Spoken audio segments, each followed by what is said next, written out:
Hello, good morning. My name is Jacob Folger. I'm an artist sculptor, and we're continuing on. This is part 2 of how to smooth polymer clay. And I've got more examples of some of the sculptures I'm working on to kind of give you ideas about how to do things. And I want to talk about, for a few minutes, I want to talk about you've got texture. So if you have a sculpture, this is mermaid I've been working on. I showed it also in the last video. So make sure you look at that video, by the way, so you can kind of be connected with what's going on. And so the mermaid has a very smooth area, which is her body and the tail. And then she has wings, which are textured, and her hair, which is textured. But I didn't want the texture to be real strong. I wanted it to be kind of windswept in a way, so it's kind of subdued. So what I do is to do that, I'll use a brush. I'll use like a soft brush, bristle brush like this, with alcohol. I have a cup of alcohol here. I just use full strength. Some people will cut the alcohol, but you can just, it's not so, even if it's a strong blend like 99% rubbing alcohol, it's not gonna just eat into the polymer clay. So you can cut it if you want to, but I don't think it's really necessary, and I don't usually do that. So you're working, let's say we're working on the feathers of the wings. This mermaid has wings, okay? And so what I'll do is I'll carve in, I'll take a sculpting tool and I'll carve in the detail of the feathers, but then I'll go over it with alcohol to subdue that detail and make it softer. And there's going to still be a really nice contrast between the very smooth body of the mermaid and the tail, her face.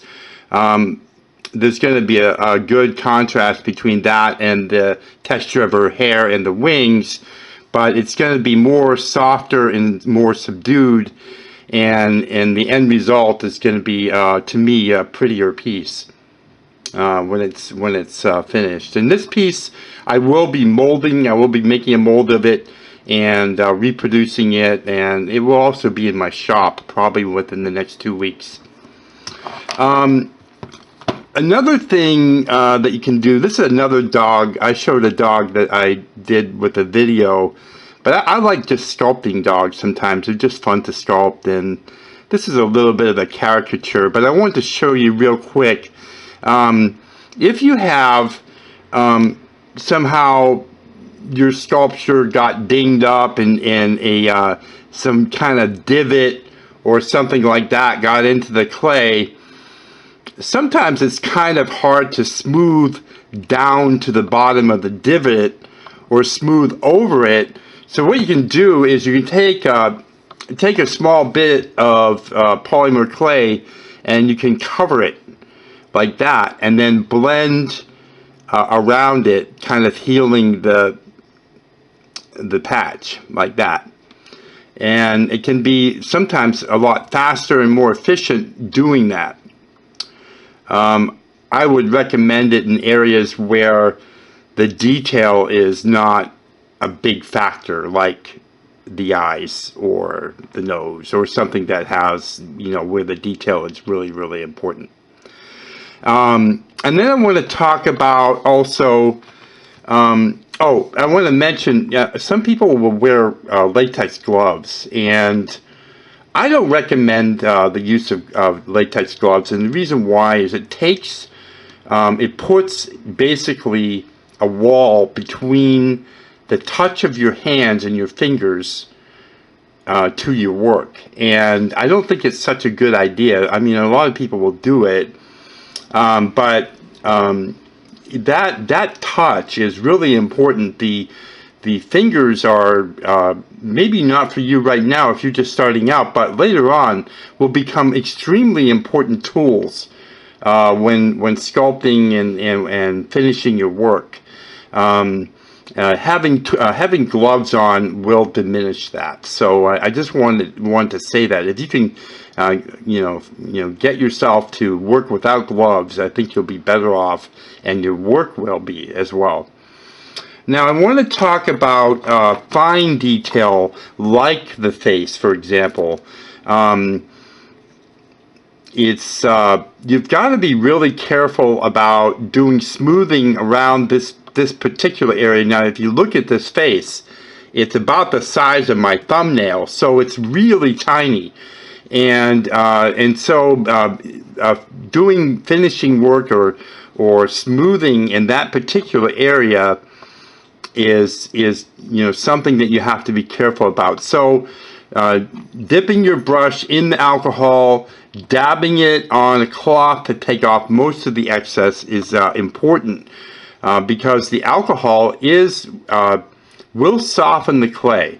And so even after you're done with your thing, where you're finishing or smoothing, the alcohol could still be working. So you don't want to do any damage. Just a real light touch around the eyes, the mouth, the nose, that sort of thing. And any other places. Now, she doesn't have fingers yet. I haven't decided yet if I want to do that. I am actually pretty good at hands and fingers, but sometimes it can take away from the piece and actually be a negative. So I'm not sure what I'm going to do about her hands. But the fingers or hands on a very small piece, or miniature like that, would be another area that you would want to be careful about. So let's see, and also I do mention on my videos, and you can do this. You can use water to finish your pieces, to do smoothing and that sort of thing. If you don't have alcohol, I don't recommend flooding the piece. Like you wouldn't flood it with alcohol, you wouldn't flood it with water either. You definitely want to have a cloth and that sort of thing. Alcohol is better if you can use it, because it does evaporate faster, and it is more aggressive and will be more effective on the smoothing, but water also can be used. And so let's see. I want to talk about texture for a minute. This piece is a snail man made, sculpted into a seashell. This is actually a seashell that's been painted, and he's got a lot of texture. He's got the sculpting marks left in. And the reason why I did that is because some finishes, and I talked about it in the last video, some pieces just look really good with lots of texture and these bronze finishes.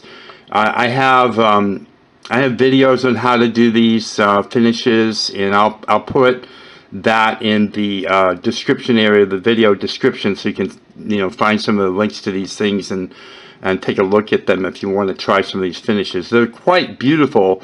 I left the texture hard in this. I call it hard because it's very deep and creviced and that sort of thing. I didn't smooth it out. I didn't want the windswept look. I wanted it to be a hard detail. But I want to show you that. Here is another piece. This is a little mushroom troll. It's an old man with a mushroom, I call it a magical mushroom cap. It has a spiral here. And I did some softening on his beard, kind of giving him more of, less of that texture, more of the softness, because I wanted it to look like he'd been around for a while. And I think that worked. He's already a pretty popular little piece, This is the Polymer Clay Original, and he also is in my shop, by the way. And so I think I covered everything. Oh, I want to talk one more thing about brushing the clay. When you're brushing, you wanna drag your brush into the work. And the reason why is if you take your brush and go straight at the surface, you can actually put texture into the surface, which is the end of the bristles. So it's really a good idea to drag the brush into the work. So you're coming down at an angle here. You can see I'm coming down an angle, and then I'm making contact, and I'm dragging it in. And it's a lot more effective that way. And you'll get used to doing it. At first, it's a little bit odd, but just because it's different. If it's new to you, it's different, and that makes it maybe a little bit more difficult. But again, you don't want to come straight at your work with the end of the bristles of the brush. And that about covers it.